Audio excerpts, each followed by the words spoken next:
Pada perayaan Ekaristi ini kita hendak mendoakan wujud sebagai berikut. Mohon kedamaian kekal bagi Bapak Antonius Limtihi yang dipanggil Tuhan 6 tahun yang lalu. Semoga ia mengalami kebahagiaan abadi bersama Bapa di surga. Dan kita satukan doa dan intensi pribadi kita dengan doa gereja. Dalam nama Bapa dan Putra dan Roh Kudus. Amin. Tuhan bersamamu. Dan bersama rohmu. Suster, frater, Bapak, Ibu, dan saudara-saudari yang terkasih dalam Kristus, hari ini kita diingatkan oleh Tuhan bahwa Tuhan hadir di tengah-tengah kita, mau membawa keselamatan itu dekat dengan kita. Menjadi pertanyaan bagi kita, apakah kita mau menyambut apa yang hendak dibawa Tuhan dalam hidup ini? Seringkali ternyata kita justru enggan untuk menyambutnya. Menyadari segala kelemahan, kerapuan, dan keberdosan kita, marilah kita menundukkan kepala, kita mengakui dan menyesali bahwa kita telah berdosa supaya layak merayakan peristiwa penyelamatan ini.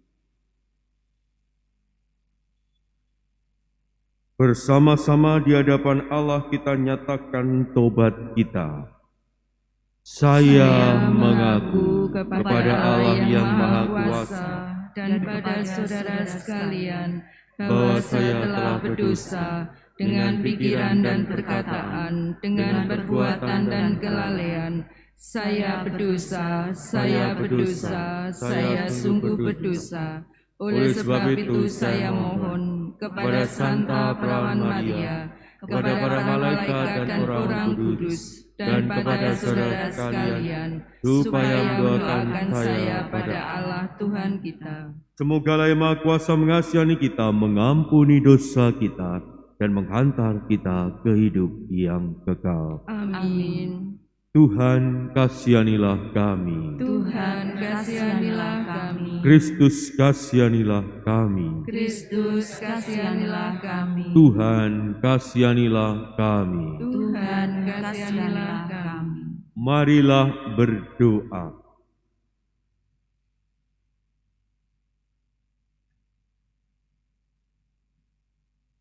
Allah Bapa pencipta dan penyelamat kami, Engkau menghendaki sabdamu menjadi manusia dalam rahim perawan Maria.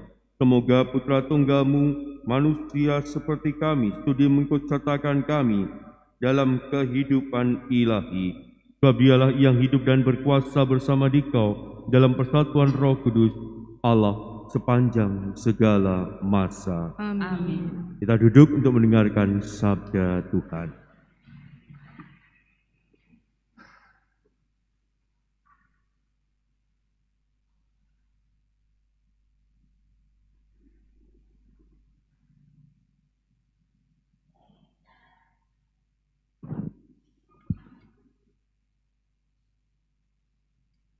Bacaan dari Kitab Kejadian.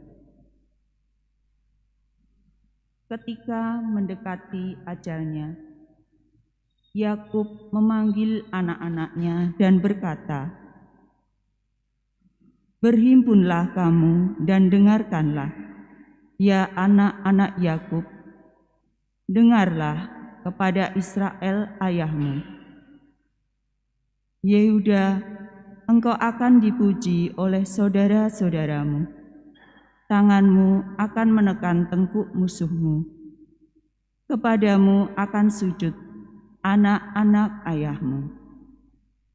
Yehuda, engkau ini seperti anak singa.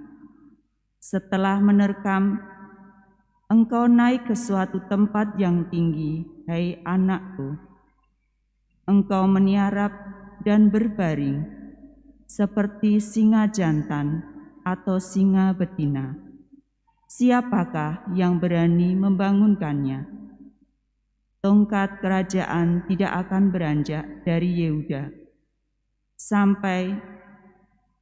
ataupun lambang pemerintahan dari antara kakinya, sampai datanglah Dia yang berhak atasnya, dan kepadanya akan takluk bangsa-bangsa. Demikianlah sabda Tuhan. Syukur pada Allah. Kiranya keadilan berkembang dalam zamannya, dan damai sejahtera berlimpah sampai selama-lamanya. Kiranya keadilan berkembang pada zamannya dan damai sejahtera berlimpah sampai selama-lamanya. Ya Allah, berikanlah hukum-Mu kepada Raja dan keadilan-Mu kepada Putra Raja.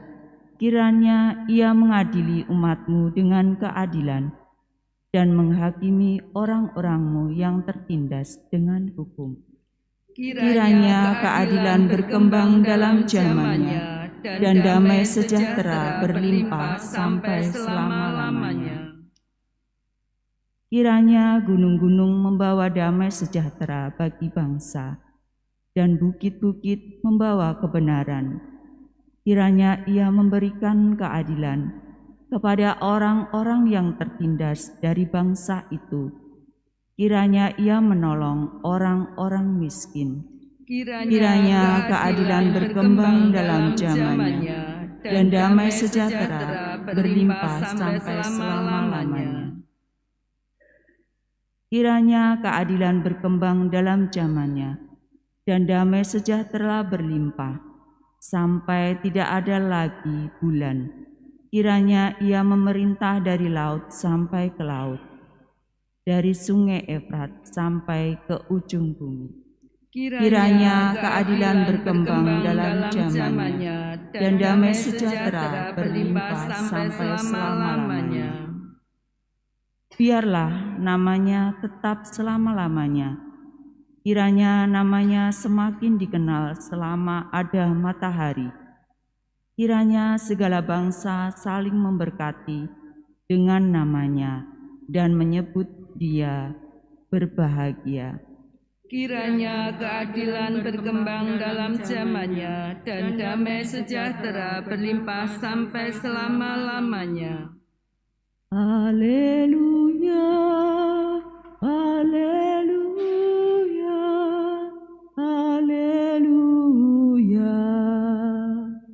Haleluya. Haleluya. Haleluya. Oh Tuhan yang Maha Bijaksana, semuanya Kau atur dengan lembut dan perkasa. Datanglah dan bimbinglah langkah kami. Haleluya, haleluya, haleluya. Tuhan bersamamu. Dan bersama rohmu. Inilah Injil suci menurut Matius. Dimuliakanlah Tuhan. Inilah silsilah Yesus Kristus, anak Daud, anak Abraham. Abraham memperanakan Ishak, Ishak memperanakan Yakub, Yakub memperanakan Yehuda dan saudara-saudaranya. Yehuda memperanakan Peres dan Sereh dari Tamar. Peres memperanakan Zeron, Zeron memperanakan Ram, Ram memperanakan Aminadab, Aminadab memperanakan Nahashon, Nahashon memperanakan Salmon, Salmon memperanakan Boas dari Rahab, Boas memperanakan Obed dari Rut, Obed memperanakan Isai, Isai memperanakan Raja Daud, Daud memperanakan Salomo dari istri Uria, Salomo memperanakan Rehabeam, Rehabeam memperanakan Abia, Abia memperanakan Asa, Asa memperanakan Yusafat, Yusafat memperanakan Yoram, Yoram memperanakan Usia, Usia memperanakan Yotam, Yotam memperanakan Ahaz, Ahaz memperanakan Hizkia, Hizkia memperanakan Manasye, Manasye memperanakan Amon, Amon memperanakan Yosia, Yosia memperanakan Yekonya dan saudara-saudaranya pada waktu pembuangan ke Babel. Sesudah pembuangan ke Babel, Yekonya memperanakan Sealtiel, Sealtiel memperanakan Serubabel, Serubabel memperanakan Abihud, Abihud memperanakan Eliakim, Eliakim memperanakan Azor, Azor memperanakan Sadok, Sadok memperanakan Akim, Akim memperanakan Eliud, Eliud memperanakan Eleazar, Eleazar memperanakan Matan, Matan memperanakan Yakub, Iaku memperanakan Yusuf, suami Maria, yang melahirkan Yesus yang disebut Kristus. Jadi, seluruhnya ada 4 keturunan dari Abraham sampai Daud, 14 keturunan dari Daud sampai pembuangan Babel, dan 14 keturunan dari pembuangan ke Babel sampai Kristus. Demikianlah sabda Tuhan. Terpujilah Kristus. Suster, frater, Bapak, Ibu, dan saudara-saudari yang terkasih dalam Kristus. Dulu ketika masih kecil saya teringat kalau sore begitu kita semua duduk di halaman lalu ngobrol-ngobrol terus lihat langit, rasanya senang. Tapi sekarang hal itu sudah tidak lagi terjadi. Bukan langitnya yang berubah, tapi sikap pola kita ini yang berubah. Dengan apa? Dengan perkembangan teknologi. Perkembangan teknologi ini justru memporak-porandakan hidup manusia kalau tidak dipahami dengan baik. Harusnya teknologi berkembang membuat manusia itu semakin mudah untuk beraktivitas dan semakin mudah untuk menjalin relasi dengan yang lain. Yang jauh harusnya semakin dekat, betul gitu. Sekarang yang jauh menjadi semakin dekat dan semakin mudah. Saudara-saudari kita yang di Semeru terkena musibah letupan Gunung Semeru, kita langsung tahu. Kalau dulu sulit, tapi sekarang cepat sekali apa yang terjadi, perkembangannya bagaimana cepat sekali. Tapi yang menjadi hal yang memprihatinkan adalah yang dekat ini justru menjadi jauh. Kenapa? Coba Anda bayangkan dan Anda renungkan dalam hidup Anda sehari-hari. Kalau Anda berkumpul dengan istri, dengan anak, dengan orang tua, bersama-sama, yang dipegang apa? HP. Yang dilihat? HP. Lah istrinya, suaminya, orang tuanya, anaknya, nanti dulu. Tapi semua kan pegang HP ini. Jangan-jangan nanti ngobrol dengan sebelahnya juga pakai WA. Dan inilah yang terjadi dalam hidup kita. Padahal Bapak Ibu, saudara-saudari, suster, frater, kalau kita melihat dalam bacaan Injil hari ini, kita melihat bagaimana silsilah Yesus Kristus mulai dari Abraham sampai kepada Yusuf. Dikatakan dengan jelas, ada 4 keturunan dari Abraham sampai Daud, 14 keturunan dari Daud sampai pembuangan Babel, dan 14 keturunan dari pembuangan Babel sampai Kristus. Artinya apa? Artinya Tuhan hendak menghadirkan dan mendekatkan keselamatan pada hidup kita. Melalui apa? Melalui keluarga. Menjadi pertanyaan bagi kita saat ini yang menyebut diri adalah murid-murid Kristus. Apakah kita juga memahami maksud dari Tuhan ini? Yang hendak membawa keselamatan ini dekat kepada kita melalui keluarga. Apakah kita juga membawa keselamatan itu pertama-tama dalam keluarga kita masing-masing? Apakah kita juga sudah melakukan itu? Atau jangan-jangan kita berandai-andai membawa keselamatan ini, membawa kasih ini kepada semua orang nan jauh di sana, tapi melupakan yang terdekat dari kita. Tuhan justru hendak mendekatkan keselamatan itu dalam hidup kita. Tuhan hadir di tengah-tengah kita hendak memberikan keselamatan itu melalui keluarga kita.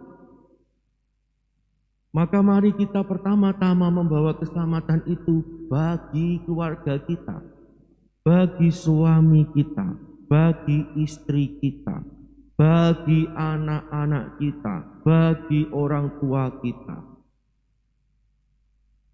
Dan inilah yang harus kita renungkan dalam hidup ini. Sering kita hebat sana, hebat sini dalam pelayanan, dalam karya kasih, dalam kegiatan sosial dan sebagainya. Hebat sana, hebat sini. Di mana-mana terkenal, di mana-mana semua orang tahu. Ternyata di dalam keluarga kita justru mengabaikan orang yang terpenting, yang terdekat dengan kita. Tidak menganggap istri, tidak menganggap suami, tidak menganggap orang tua, tidak menganggap anak, tidak menghargai mereka, tidak mau mendengarkan mereka. Menjadi pertanyaan bagi kita saat ini. Apakah itu sudah sesuai dengan apa yang dikehendaki Tuhan? Kalau Tuhan saja mau mendekatkan keselamatan itu kepada kita melalui keluarga, kenapa kita tidak mengikuti dan meneladan apa yang dilakukan oleh Tuhan? Maka mari kita buka hati kita, kita renungkan dan kita refleksikan dan kita tanya ke dalam diri kita masing-masing. Sudahkah aku menghadirkan keselamatan seperti yang dihadirkan Tuhan bagi keluargaku? Sudahkah aku mampu membawa kasih dan keselamatan itu bagi orang-orang yang ada di dekatku? Dan ketika kita sudah mulai membawa keselamatan itu bagi orang-orang yang ada di dekat kita, maka kasih dan keselamatan itu akan memancar dari pusat yang kita harusnya lakukan itu. Dari pusat keluarga kita ini akan memancar kasih dan keselamatan yang dibawa Tuhan dalam hidup. Dan apa yang kita lakukan, setiap karya pelayanan kita akan semakin berdaya guna kalau dasarnya, kalau intinya sudah benar. Maka mari membuka hati kita jawab dengan jujur pertanyaan-pertanyaan itu. Tidak usah dikatakan, jawablah dengan jujur dari hati Anda yang terdalam. Sudahkah aku membawa keselamatan itu dekat bagi orang-orang yang ada di dekatku, bagi keluargaku, seperti mana halnya Tuhan membawa keselamatan itu hadir dan dekat dalam keluarga. Dan inilah yang dinanti-nantikan oleh Tuhan dari setiap orang yang menyebut diri murid-muridnya. Kalau kita mau menyebut diri murid-muridnya dan berani menyebut diri murid-muridnya, lakukanlah apa yang dikehendaki oleh Tuhan dan diajarkan oleh Tuhan dengan segala kelemahan dan keberdosaan kita. Dan satukanlah itu dengan Tuhan, terutama dalam perayaan Ekaristi, agar kita semakin hari semakin dimampukan untuk melakukan apa yang dikehendaki oleh Tuhan. Bukan hanya hadir, tetapi hadir dengan keseluruhan diri kita, dengan keseluruhan jiwa, dengan segenap hati kita hadir dalam perayaan Ekaristi untuk menimba kekuatan dari Allah agar kita dimampukan menjalankan tugas dan perutusan kita sebagai murid-muridnya. Semoga kita menyadari panggilan dari Tuhan yang ditujukan kepada kita untuk membawa keselamatan bagi mereka yang ada di dekat kita, terutama keluarga kita. Berkat Allah melimpah dalam kehidupan kita.